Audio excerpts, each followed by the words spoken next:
देवादिदेव श्री पार्श्वनाथ भगवान की, परम पूजा आचार्य परमेष्ठी गुरुदेव श्री विद्यासागर जी महामुनिराज की, पूजा आचार्य श्री समय सागर जी महाराज की, निर्यापक श्रवण मुनि श्री योग सागर जी, नियम सागर जी, सुधा सागर जी महाराज की, 3 करोड़ मुनिराजों की, परम पूज्य मुनि श्री शम्भु सागर जी महाराज की, परम पूज्य मुनि श्री निश्चल सागर जी, परम पूज्य मुनि श्री निरापद सागर जी महाराज की, समस्त आचार्य संघ की। पार्श्वनाथ भगवान को अभी तक की अभीष्ट उपलब्धि प्राप्त हुई, जिसके लिए पुरुषार्थ तो कुछ भवों का समझ में आया, और जिसने उस पुरुषार्थ में बाधाएं ढाली, उसका भी भव इसी भव में सुधर पाया।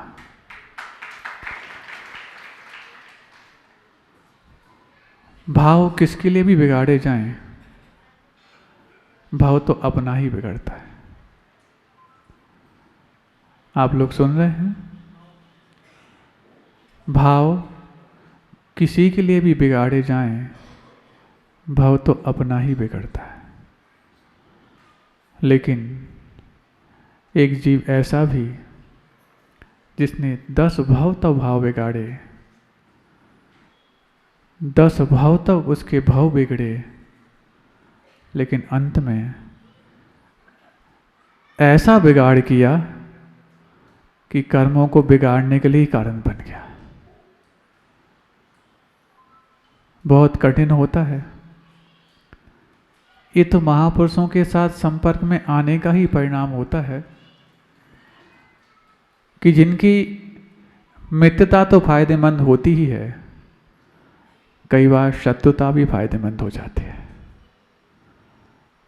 आप लोग यदि शत्रुता भुला नहीं पा रहे हो तो एक काम अवश्य करना, जिससे शत्रुता रखे हो उसको महापुरुष बता देना, तुम्हारा भी कल्याण उसकी शत्रुता से हो जाएगा। क्या कहा और क्यों ताली बजा दी? इतनी सी बात कही। यदि तुम किसी से विरोध नहीं छोड़ पा रहे हो, दुश्मनी नहीं छोड़ पा रहे हो, तो बस अपने दुश्मन को महान बना देना, उससे तुम्हारी दुश्मनी भी तुम्हारे कल्याण के लिए कारण बन जाएगी। लेकिन तुम्हारा दुश्मन तुम्हारी दुश्मनी से महान नहीं बनेगा, तुम्हारी दोस्ती से भी महान नहीं बनेगा। तुम तो अपने दुश्मन को कमठ की तरह बनाओ और पार्श्वनाथ की तरह बनाओ। बाकी सारे तो भक्त इतने भक्त नहीं होते होंगे जो भगवान बनने के बाद अपने आराध्य की पूजा करें, अभिषेक करें, शांति धारा करें। शांति धारा करने से शांति अनुभव होती है, तब तो व्यक्ति शांति धारा करने का मन बनाता। लेकिन एक कमठ था जिसको भी शांति पानी थी, लेकिन शांति धारा जल से नहीं की, उसने गरम गरम लोहे के रस से की। और आराध्य बनने के बाद शांति धारा करता तो कोई बात नहीं, भगवान बन जाते तब शांति धारा करता, कोई बात नहीं। तुम तो बहुत ऐसे भक्त हो, पहले भगवान बन जाएं फिर हम शांति धारा करेंगे, और बनने के बाद भी करेंगे, कोई भरोसा नहीं, जब हमारा नंबर आएगा हम तब करेंगे। पारियां बांध रखी तुम लोगों ने, सोमवार को मंगलवार को उसी दिन आते हैं साहब जी, मतलब सिर्फ उसी दिन उनको शांति धारा करनी है, उसी दिन उनको शांति चाहिए, बाकी दिन अशांति चाहिए। क्यों? सुन रहे हो? पहले होड़ लगती थी कि हम करेंगे, तब पारियां बनती थी कि आज तुम कर लो, परसों तुमसे करवा देंगे, कल तुमसे करवा देंगे। आज ये है कि कौन करे, इसलिए पारियां बनती हैं, भैया आज तुम कर लो, कल हम उनसे करवा लेंगे। कितना अंतर है। लेकिन एक बहुत अच्छी बात है कि आप लोगों की समाज में इतने तो संस्कार बचे ही हैं कि कम से कम मुनिपुंगव सुधा सागर जी महाराज और आपके लाडले आनंद सागर जी महाराज का ये चमत्कार कि यहाँ पर शांति हारा करने वालों की कतार लगी रहती है, लेकिन बीच में उस कतार में थोड़ी सी दरार आ रही है। हम ठीक करेंगे उसको, अभी हम थोड़ा सा निपट जाएं सब चीज़ों से। हाँ, समझना बिल्कुल। दान दाताओं को नहीं छोड़ेंगे तो फिर शांति हारा करने वालों को भी नहीं छोड़ने वाले। अभी दूसरी मुहिम चल रही है, हर घर कलश निर्माण का भी पहुंचेगा तो हर घर कलश शांति धारा का भी पहुंचेगा। हाँ, कोई चीज़ छोड़ने वाले नहीं, बहुत सोच समझ करके आए हैं, क्योंकि मना करते करते आए। तो तुम लोग तो शांति हारा करते हो भगवान को भगवान बनने के बाद, लेकिन वो ऐसा भक्त था जो इतना बेताब था अपने शत्रु को भगवान बनाने के लिए, कि ऐसा शत्रु जो 10 भाव तक मैंने इतना उपसर्ग किया, उसके बावजूद भी भगवान नहीं बन पा रहा। जब तक ये भगवान नहीं बनेगा तब तक मेरा कल्याण नहीं होगा, शायद उसको पहले पहचान आ गई होगा।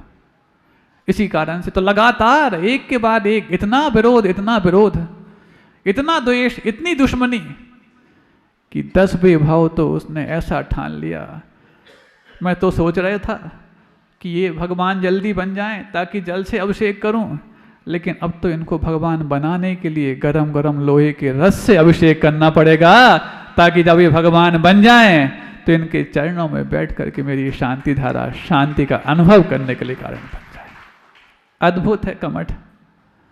है कोई कमठ यहाँ पर? महाराज पूछो मैं नहीं। कोई है कमठ ऐसा जो अपने शत्रु को भगवान बनाने का ठान ले? और एक तरफ पार्श्वनाथ। महाराज आज मोक्ष सप्तमी पार्श्वनाथ की, आप तो कमठ के गुण गाए जा रहे हैं। हाँ, कमठ इतना कर्मठ था कि भगवान पार्श्वनाथ के कर्मठ कर्म को भी ठीक ठाक करने के लिए कारण बन गया। तो कमठ ने उनके कर्मों को ठीक किया कि पार्श्वनाथ ने किया? बताओ, कमठ निमित्त नहीं बनता तो पार्श्वनाथ अपने कर्मों को ठीक ठाक कर पाते? इतने कठोर कर्मों के लिए तो इतना कठोर विरोध आवश्यक था। तब जाकर के उस विरोध को जब विनोद के रूप में जिया तो पार्श्वनाथ को आज सिद्धत्व प्राप्त हो गया। विरोध को भी विनोद मान करके जीने वाले, उपसर्ग को भी उपहार मान करके जीने वाले, और उत्सर्ग को भी उत्सव के समान जीने वाले पार्श्वनाथ ही हुआ करते हैं। असली उपसर्ग विजेता तो आज से 2500 वर्ष पूर्व हो गए, जिनका नाम पार्श्वनाथ था। बाकी सब तो जैसे होता ना, फर्म चलती है तो फर्म के नाम से उनके बच्चों को भी वो पदवी मिल जाती, टाइटल। हाँ, अब सिंघई बने होंगे दादा परदादा, उनकी टाइटल को अभी तक चलाया जा रहा है। मोदी बने होंगे कोई पूर्वज, लेकिन नरेंद्र मोदी तो बाद में, पहले हम मोदी हैं, है कि नहीं? हाँ, सिंघई और मोदी, और फिर बहुत सारे हैं, सिंघई हैं, मोदी हैं, सराफ हैं, भगत हैं। कौन कौन से भगत भगत नहीं। हाँ महाराज, एक दो नाम और रह गए, वो और बोल दो। हो, आप ही लोग के बारे में बोलते जाएं। पहले रामलीला में जब जगह रोकनी हो तो फट्टा बिछा के जाते थे। खुश हो गए, इतने भी खुश हो गए। महाराज आपके मुख से कुछ भी निकल जाए हमें तो बिल्कुल अच्छा लगता है। हाँ, अब ज़्यादा मत करना, नहीं तो फिर लुड्डे फेंकने लग जाएंगे। अभी अब तड़ैया कलैया की बात हम अभी करना नहीं चाहते, बाद में देखेंगे, लेकिन पार्श्वनाथ की आप बात सुन लो। तो बस 10 भाव तक सोचो, प्रतिकार तो कुछ ना कुछ किया होगा महाराज उनने, ऐसा तो नहीं है। गृहस्थ जीवन में कितने कितने उपसर्ग हुए, ठीक है, मुनि बनने के बाद उपसर्ग का प्रतिकार ना किया हो, गृहस्थ जीवन में भी तो कई बार देखो कैसी कैसी पर्याय मिलती रही दोनों के लिए। पार्श्वनाथ के 10 भावों को उठा के देखो, तुम्हारे भावों में परिवर्तन आए बगैर रह नहीं सकता। और हम हैं, सबसे उत्तम भाव मिल गया, उसके बावजूद भी भाव बिगाड़ने की कोई यदि गुंजाइश बची हो तो उसको खत्म करने की बजाय बनाए रखने में ही अपनी बुद्धिमानी समझते। क्यों? सुन रहे हो? भाव बिगाड़ने की गुंजाइश बची क्या? महाराज बची थी, वो तो पुण्यानुभूति से हमने वैसे ही बंद कर दी। और यदि फिर भी बची हो तो 10 भाव तक कमठ और पार्श्वनाथ एक दूसरे के संबंधी बने रहे। हाँ, संबंधी हमेशा आत्मीयता के साथ ही होते हैं, ऐसा नहीं। इनकी भी आत्मीयता थी, इनकी भी उतनी ही दिल लगी थी। कोई द्वेष के साथ दिल लगी करता है तो कोई राग के साथ दिल लगी करता है। बल्कि राग के साथ की हुई दिल लगी, बीच में कोई दूसरा रागी मिल जाए तो बिछुड़ भी सकती है। लेकिन वो ऐसे द्वेषी थे, ऐसी उनने बिल्कुल हृदय से द्वेष भाव और दुश्मनी की थी कि एक के बाद एक जिस जिस पर्याय में ये जीव पहुंचा उस पर्याय में वो वहां उपस्थित हो गया।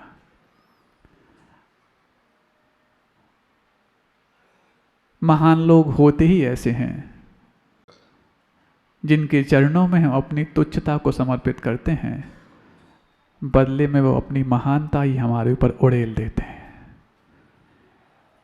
कितनी तुच्छता समर्पित की हमने, सोचो। अपनी नादानियों को कितने बार गुरुदेव के चरणों में समर्पित कर दिया। हर बार गुरुदेव आशीर्वाद देकर हमें निहाल करते रहे। 11 वर्ष हो गए अपनी नादानियों को, अपनी अज्ञानता को, अपनी तुच्छताओं को गुरुदेव के चरणों में रखते रखते, लेकिन गुरुदेव हम नादान बने रहे और वो वरदान देते रहे। और इस बार तो ऐसा,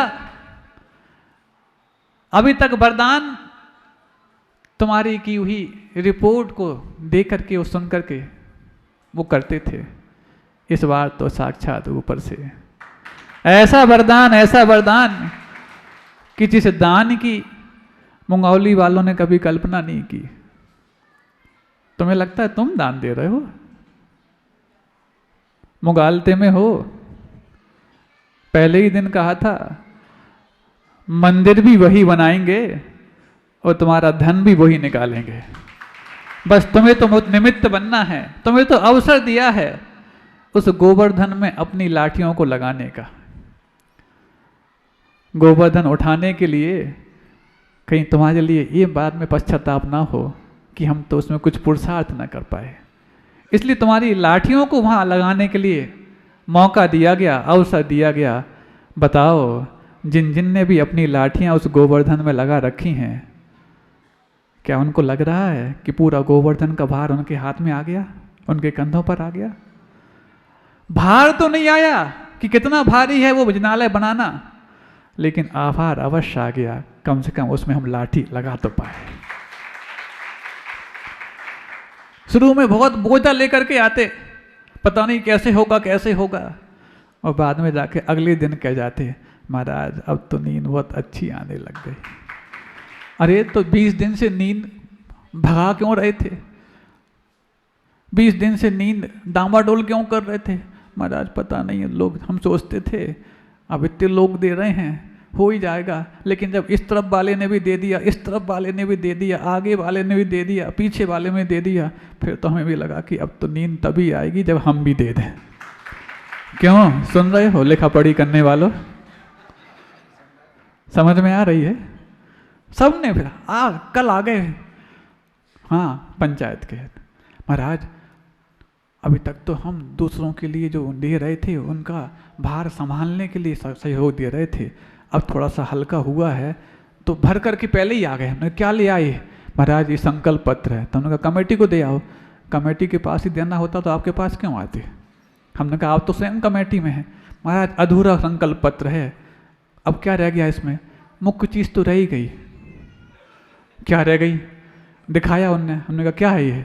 नाम पता पूरा भर करके आए हैं, बस समय सीमा और राशि रह गई। क्या करना है? जो आप कहो, हम कुछ नहीं कहने वाले। बस उन्होंने भी जैसे ही भरा। अब सोचो, संकल्प मात्र करने में इतना सुकून है, तो जब उसको चुका देंगे, पूरा कर देंगे तो कितना सुकून नहीं होगा। ऐसे रोज एक के बाद एक उदाहरण बनते आ रहे। कभी महिलाएं धक्का देती तो कई बार बेटे पिताजी को बोलते अब तो जाओ, बहुत हो गई, कब तक इंतजार करोगे।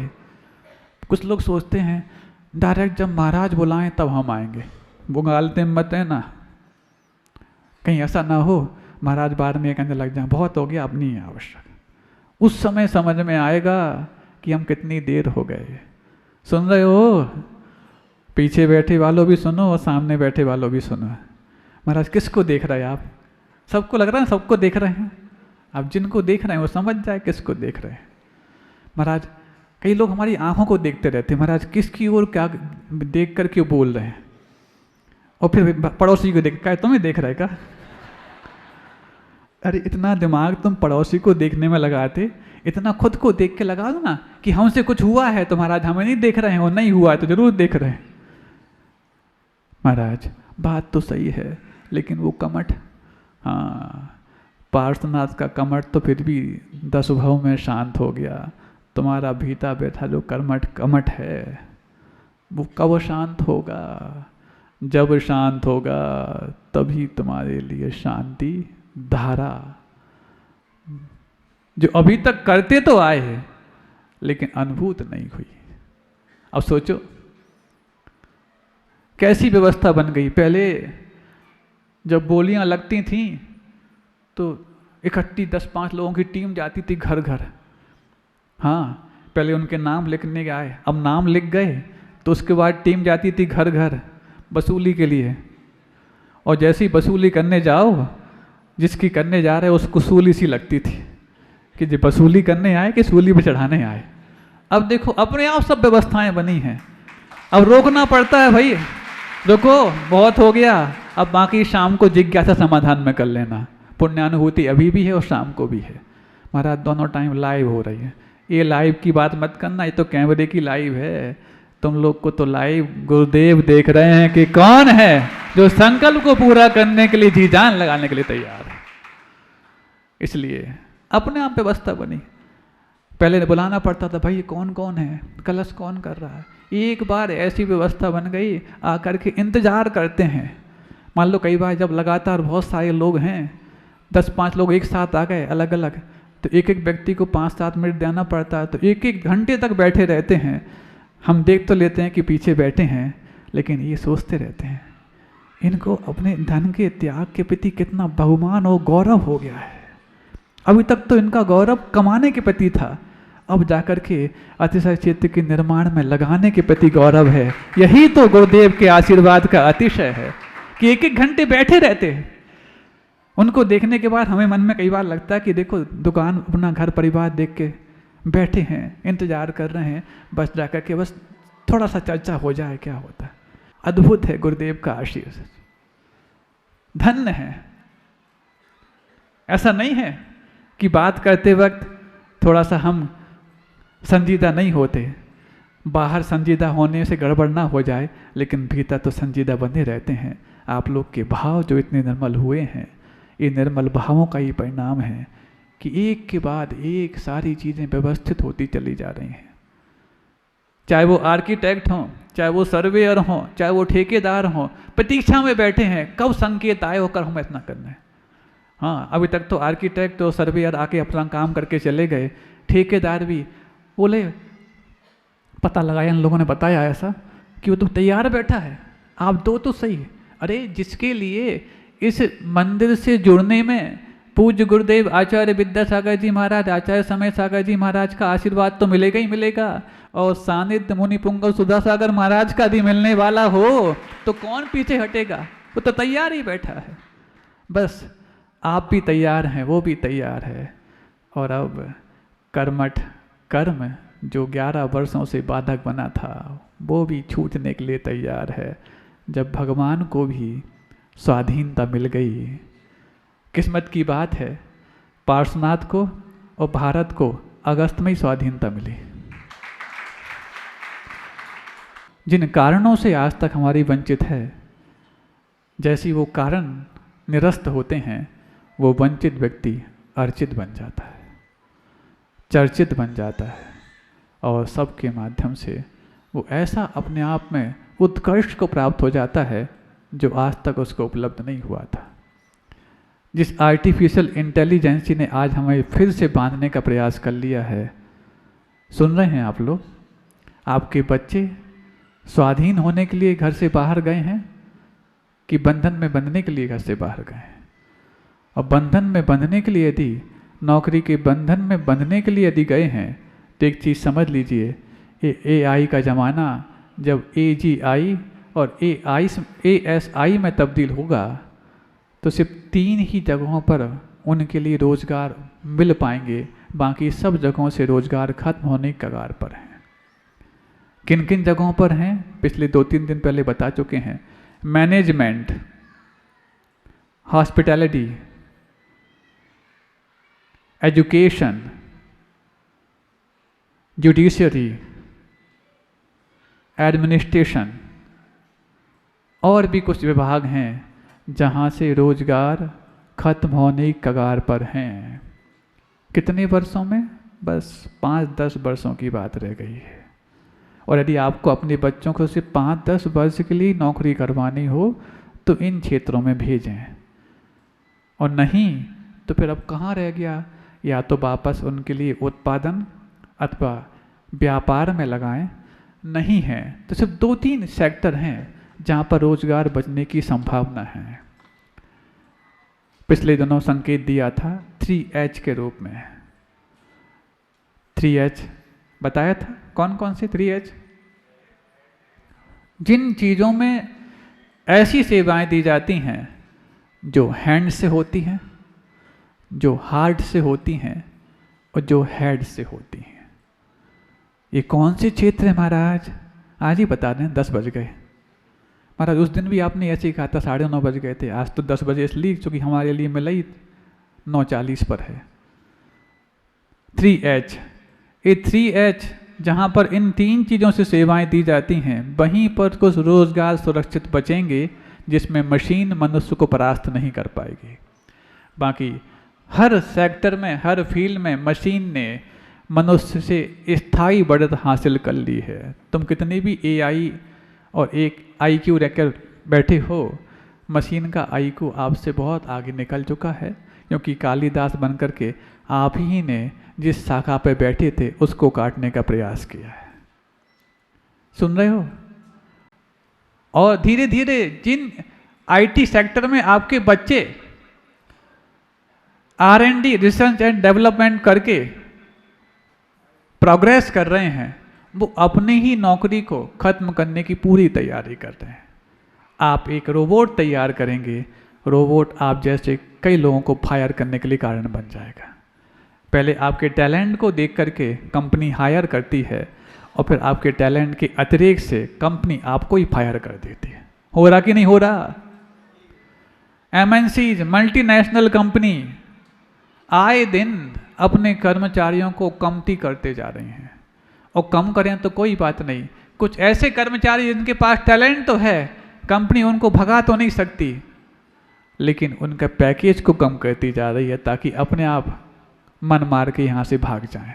विप्रो कंपनी ने अचानक अपने पैकेज को इतना नीचे गिरा दिया कि वहाँ के जो एम्प्लॉई हैं मजबूरन या तो वहाँ से पलायन करने के लिए मजबूर हैं, या फिर उतने से पैकेज में आप चलाओ। कितना पैकेज? जो आपके घर का कोई हम्माल या क्या बोलते पल्लेदार जितना कमाता है उतना 5-10 साल शहरों में रह करके, माता पिताओं से दूर रह करके और JEE क्लैट की तैयारी करने के बाद बमुश्किल अच्छा कॉलेज पाया, वहाँ से अच्छी पढ़ाई करने के बाद एक अच्छी कंपनी पाई, उसके बाद वहाँ पर क्या मिल पाई? हम्माली की नौकरी। हम्माली की नौकरी, हाँ, जितना हम्माल कमाता उतना तुम कमा रहे हो, तो हम्माली की नौकरी तो है ही। वो मेहनत यहाँ अपने घर में बैठ के करता है, तुम विदेश और पुणे, मुंबई, बेंगलोर में बैठ के कर रहे हो। ये दशा आ गई है। अब गया आज से 10-5 साल पहले एक जो बूम आया था कि लुहावना पैकेज दे करके आपके बच्चों को हायर किया जाता था, अब वो दिन गए। तुम्हारा जी 3H क्या है? आज समय हो गया है, यदि समय पे आए तो कल बताएंगे, लेकिन एक समझ कर लो, आपने ये जो सुनने का समय घटाया है, आपके ही 5 मिनट की जो आपने कोताही बरती इसलिए घटाया है। ये पुण्यानुभूति अब बीच में क्यों हुई? क्योंकि आप लोग बाद में बैठते नहीं हैं। महाराज बैठे हैं और आप जा रहे हैं, ये सरासर उनकी अभिनय है, सरासर अभिनय है। हम चले जाएं तो कोई बात नहीं, हम क्यों बैठे हैं? आपके सम्मान को कराने के लिए नहीं। ये सम्मान जिसके लिए किया जा रहा है, ऐसे अतिशय क्षेत्र के निर्माण के लिए, उस निर्माण को पूर्णता कराने के लिए। अब सोचो, मान लो महाराज लोग तीनों यहाँ आए और आपको विश्वास जगाया कि आपका मंदिर बनेगा, लेकिन बीच में ही यहाँ से निकल जाएं विश्वास पूरा किए बगैर, कैसा लगेगा आपको? ठीक ऐसा ही आप लोग करते हो कि रोज पुण्यानुभूति देखे बगैर आप लोग निकल जाते हो। ये ठीक वैसा ही है कि महाराज ने खूब हौसला दिया, खूब विश्वास दिलाया कि मंदिर बनेगा बनेगा बनेगा, और आप लोग बहुत उनकी बातों में आ गए और आपने बहुत बड़ा काम किया और दान भी निकाला, पुण्यानुभूति भी कर गए, लेकिन मंदिर शुरुआत किए बगैर निकल गए। कैसा लगेगा बताओ उस दिन? कल्पना कर सकते हो ऐसे दिन की? और नहीं कर सकते हो और ये दिन ना आए तो आपको तब तक रुकना है जब तक महाराज यहाँ पर रहते हैं। तालियां नहीं, हाथ उठा के बताओ कितने लोग हैं जो जब तक महाराज यहाँ बैठे तब तक बैठ पाएंगे? आधे लोग बता रहे हैं, आधे लोगों को घर की रोटी याद कर रही है। कितने लोग हैं? महिलाओं सबसे पहले, क्योंकि शुरुआत आप लोग ही करती हो। पुण्य के द्वार को भी खोलने की शुरुआत तुमने की है और कबाड़ने की भी क्यों? जिस दिन आओ, रोज की नहीं कह रहा, जिस दिन आप आए हो, भले ही लेट आते हो, लेकिन जाओगे तब जब महाराज यहां से जाएंगे। हो तैयार? पुरुषों से पूछना चाह रहे हैं, ये नहीं बोल रहे कि तुम रोज आओ, लेकिन जिस दिन आते हो, जब तक महाराज बैठेंगे तब तक हम बैठे रहेंगे। कितने तैयार हैं? उठाओ, पहले पीछे वाले उठाओ, आगे वाले तो हमें सब दिख रहे हैं। महिलाएं उठाओ, पीछे वालों बैठ सकते हो। सिर्फ 5 मिनट का अंतर पड़ता है, लेकिन 5 मिनट में तुम पूरी की पूरी मेहनत को धो डालते हो। आज तो ज़्यादा नाम थे इसलिए बीच में करा लिया, वैसे तो रोज़ तो उतने ही नाम आते हैं जो 5 मिनट में सबकी पुण्यानुभूति घोषणाएं हो जाती हैं। ये भी सिर्फ मात्र उस व्यक्ति का सम्मान नहीं है, उस व्यक्तित्व का सम्मान है जिस व्यक्तित्व ने देव शास्त्र गुरु के प्रति अपना संबंध जोड़ा है। आगे ये 3H की व्याख्या भी हम करेंगे। और पार्श्वनाथ भगवान को जैसे आज अपने अभीष्ट लक्ष्य की प्राप्ति हुई है, किस कारण से हुई? विरोध का उत्तर विरोध दे करके नहीं, विरोध का उत्तर विनोद के माध्यम से हुई है। आज उनको याद करके हम भी अपने जीवन में या तो अपने शत्रु को महान बनाने की ठान लें अथवा खुद को महान बना लें कि शत्रुता ही समाप्त कर डालें। शत्रु को समाप्त कर सकते हो बाणों की बौछार से, गोली की बौछार से, लेकिन शत्रुता समाप्त कर सकते हो बाणी की फुहार से, बोली की फुहार से। और कड़वा खा करके भी मीठा बोलने की छूट है तुम्हारे पास, फिर तो मीठा खाने की भी पूरी छूट मिली हुई है। ऐसे में चाहे वो कर्मचारी हों, चाहे वो पदाधिकारी हों, चाहे वो कार्यकर्ता हों, चाहे वो समाज के प्रत्येक दानदाता हों, मीठा बोलना जितना सीखेंगे, दूसरों के कान में मीठे से कीड़े तो नहीं पड़ेंगे, लेकिन उनके कान गुलगुलाएंगे कि इस व्यक्ति की बात हम और सुन लें और सुन लें। कभी गुलगुलाते हैं किसी के कान किसी श्रावक की बात बार बार सुनने के लिए?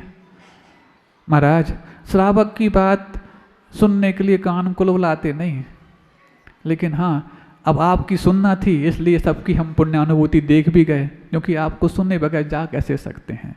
हमें सुने बगैर भले ही चले जाना, लेकिन जिसके लिए सुनाया जा रहा है और जिस उद्देश्य के लिए सुनाया जा रहा है उस उद्देश्य को देखे बगैर मत जाना। इसी भावनाओं के साथ अहिंसा परमो धर्म की